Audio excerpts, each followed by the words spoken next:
Salve Maria Santíssima. Vou tirar aqui do livro O Homem e a Eternidade, do Garrigou Lagrange. E o capítulo fala o inferno e as necessidades espirituais da nossa época.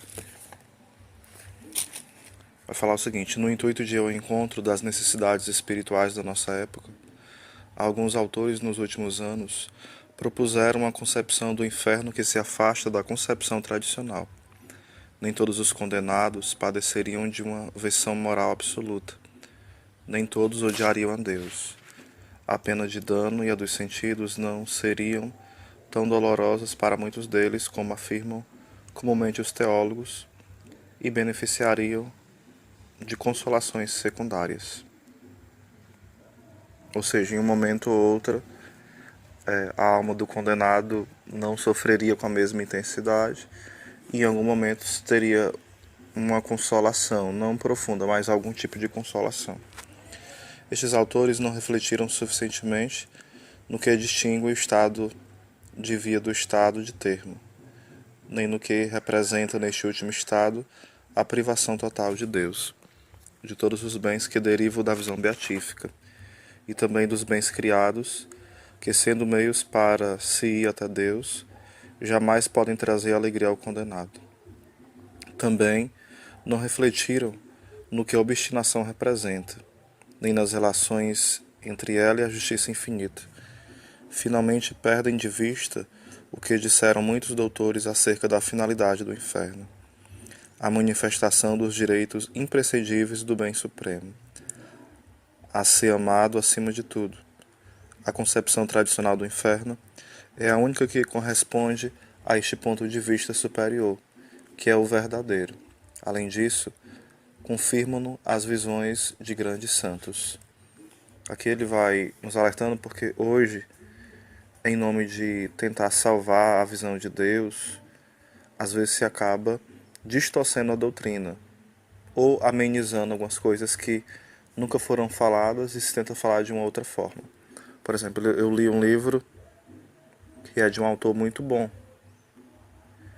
e um homem muito santo, um homem de Deus, mas a visão que ele tem do inferno sobre as penas se aproxima do que o Garrigou Lagrange está falando. Alguns já leram esse livro, devem saber de quem eu estou falando. Vamos lá. Chegou a pôr sem dúvida se seria útil pregar a doutrina do inferno no nosso tempo. Perdão. Não haja dúvida que é melhor chegar-se a Deus pelo amor que pelo temor. O mistério da encarnação redentora convida-nos a isso constantemente, mas o temor, hoje como outrora, não deixa de ser necessário para nos afastar do mal. A natureza continua a ser a mesma dos tempos da pregação dos padres. Concluiremos, portanto, com o que diz os pregadores.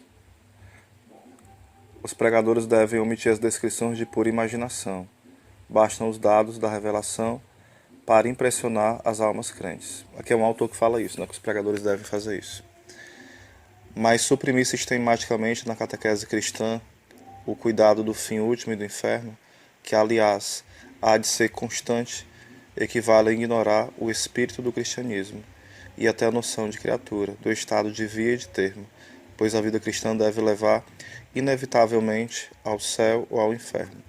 Aqui o Garrigou Lagrange vai alertando o seguinte: a gente não pode inventar coisas sobre o inferno, usando a nossa imaginação, mas não deve só dizer o inferno existe pronto e não fazer meditações sobre. Devemos fazer meditações, sim, sobre as penas, sobre a perca de Deus, sobre a eternidade do inferno, sobre essas realidades, para que as pessoas possam também acordar-se.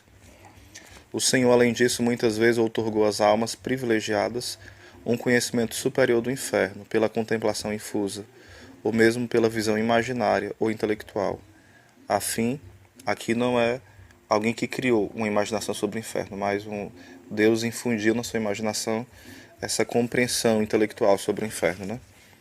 A fim de as guindar a maior santidade por meio de um temor filial ao pecado que cresce com a caridade. e por meio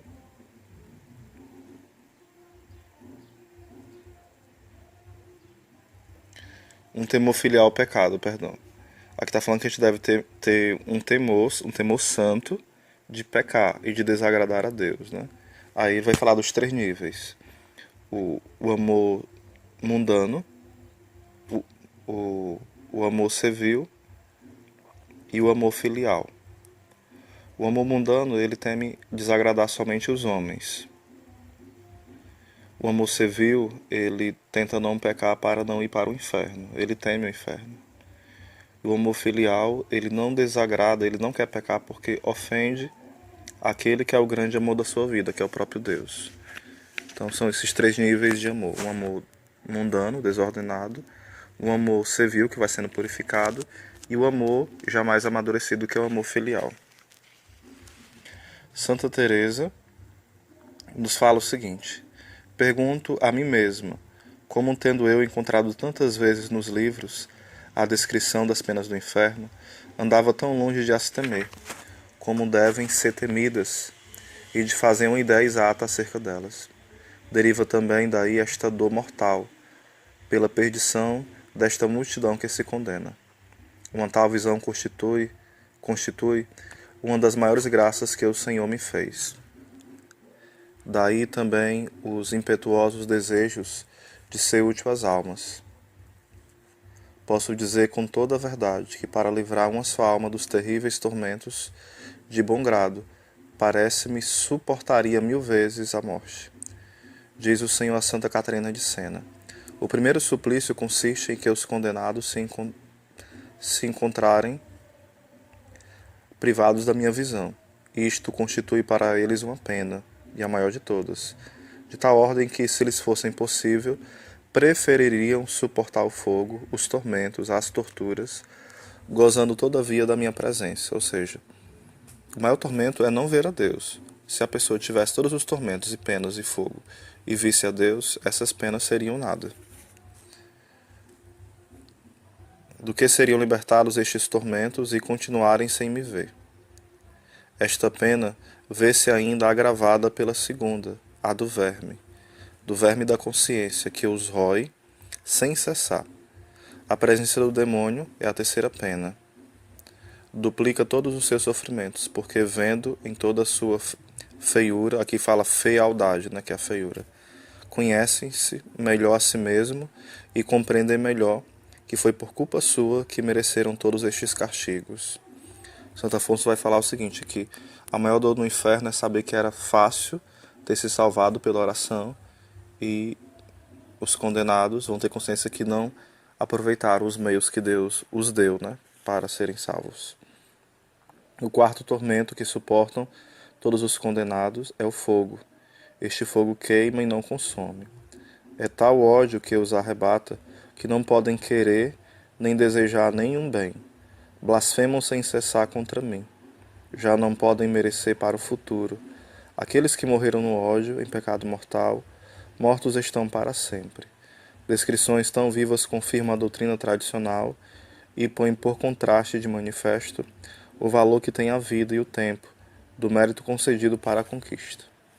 O temor dos castigos de Deus, aliás bastante salutar, diminui na razão inversa do aumento da caridade, mas o temor filial, o temor de pecar, acompanha na razão direta. Os santos apercebem-se logo à primeira do que pode afastar do fim último, e quanto mais amam a Deus, mais temem separar-se dele. Pode comparar-se a um aguilhão que nos leva a desejar Deus e cada vez mais, ao mesmo tempo, preserva da presunção. Esse temor filial constitui um dom do Espírito Santo, que aperfeiçoa a esperança. Esse temor avulta por vezes sobremaneira nos grandes santos. O teólogo Gardeil, no seu livro que escreveu a propósito da ação dos dons do Espírito Santo sobre os santos dominicanos, diz do dom do temor. É apanágio do cristianismo transfigurar as paixões humanas. Haverá alguma mais difícil que o medo? Quem ousaria empreender a sua defesa? Quem estaria disposto a dar lugar a tão infame sentimento? Num código moral que se respeite e respeite o homem.